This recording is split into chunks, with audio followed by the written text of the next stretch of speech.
통장에 돈이 매달 꽂히는데 여기엔 세금이 원천적으로 붙지 않습니다. 국세청이 안 걷는 게 아니라 세법상 애초에 거둘 근거 자체가 없는 돈이기 때문입니다. 이런 게 가능하냐고요? 실제로 가능합니다. 그런데 더 놀라운 건 따로 있습니다. 이 상품, 퇴직연금 계좌 하나를 통째로 이걸로만 채워도 됩니다. 한도가 없습니다. 그런데 여기서 멈추면 절반만 아신 겁니다. 이 상품에는 반드시 알아야 할 함정도 같이 딸려 있습니다. 모르고 들어가면 매달 돈이 들어오는데도 장호는 오히려 줄어드는, 눈뜨고 손해보는 상황이 생길 수 있습니다. 오늘은 이 구조가 왜 세금을 원천적으로 피해가는지, 그리고 그 함정이 정확히 무엇인지 순서대로 다 알려드리겠습니다. 먼저 이 상품의 정체부터 보겠습니다.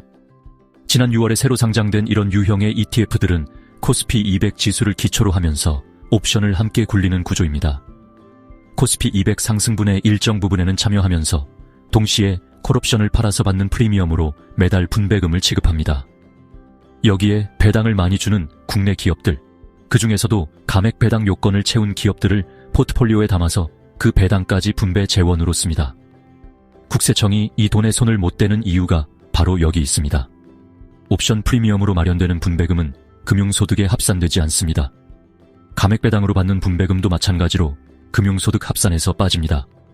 재원 두 개가 전부 세법상 과세 대상 바깥에 있는 겁니다. 예를 들어 일반 배당주에서 매달 30만 원씩 배당을 받는다고 해보겠습니다. 15.4%가 원천 징수되면 매달 4만 6천 원 정도가 빠져나갑니다. 1년이면 55만 원 넘게 세금으로 나가는 셈입니다. 그런데 이 구조로 같은 30만 원을 받으면 그 세금이 아예 붙지 않습니다. 금액이 크면 차이는 더 벌어집니다. 이자와 배당을 합쳐서 연 2천만 원이 넘으면 금융소득 종합과세 대상이 되는데 이 구조에서 나오는 분배금은 애초에 그 2천만 원 계산에도 들어가지 않습니다. 소득이 많은 은퇴자일수록 이 부분의 체감 효과가 커집니다.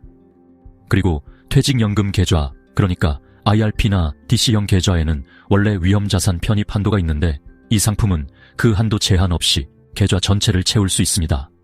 여기까지만 들으면 무조건 담아야 할 것 같습니다. 그런데 여기서부터가 진짜입니다. 분배율은 목표치일 뿐 확정된 수익이 아닙니다. 금융감독원이 직접 소비자 경보까지 낸 부분입니다. 콜옵션을 팔았다는 건 코스피 200이 크게 오를 때는 그 상승분을 다 못 가져간다는 뜻이기도 합니다. 지수가 한 달에 10% 올랐다면 일반 지수 추종 상품은 그 10%를 거의 다 가져가지만 이 구조는 옵션 매도로 상승분 일부가 잘려나갑니다. 대신 지수가 떨어지거나 횡보할 때는 옵션 프리미엄이 쌓여서 분배금이 안정적으로 나오는 구조입니다. 두 사람을 비교해보겠습니다. A씨는 일반 지수 추종 ETF에 1억 원을 넣었고 B씨는 이 월배당 구조 상품에 1억 원을 넣었습니다. 코스피 200이 한 해 동안 20% 올랐다고 가정하면 A씨의 계좌는 대략 1억 2천만 원 근처까지 갑니다. B씨는 매달 분배금을 받아서 현금 흐름은 좋았지만 옵션 매도로 상승분 일부를 내줬기 때문에 계좌 평가 금액은 A씨보다 낮게 나옵니다. 대신 지수가 그해 5% 하락했다고 가정하면 상황이 뒤바뀝니다. A씨 계좌는 그대로 5% 손실이 나지만 B씨는 옵션 프리미엄으로 그 손실 일부를 상쇄하면서 분배금까지 받습니다.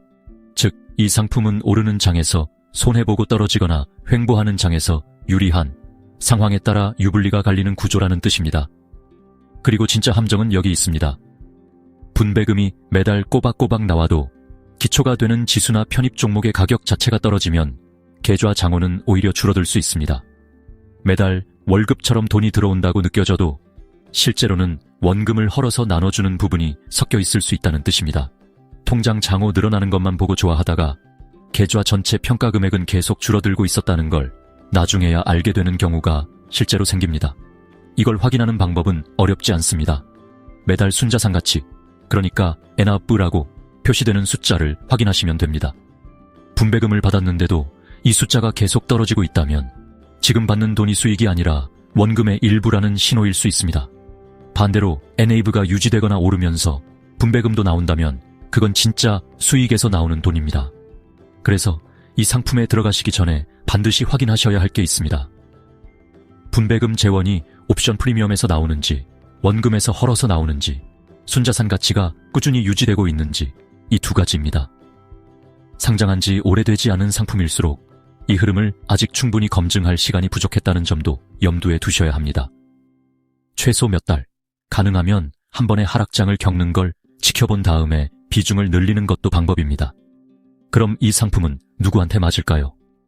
이미 은퇴해서 매달 현금 흐름이 필요하신 분, 그리고 퇴직연금 계좌 안에서 위험자산 한도를 넘기지 않으면서 일부라도 인컴형 자산을 담고 싶으신 분께 역할이 있습니다.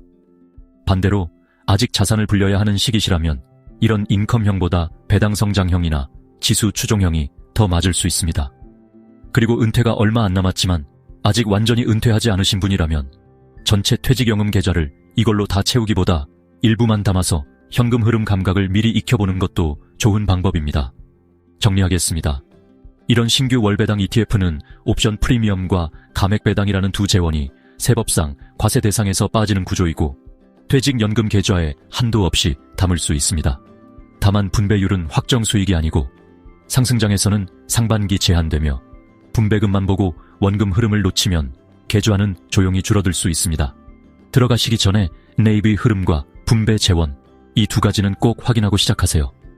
여러분은 월배당 ETF 이미 담고 계신가요? 아니면 이번에 처음 알게 되셨나요? 댓글로 알려주세요.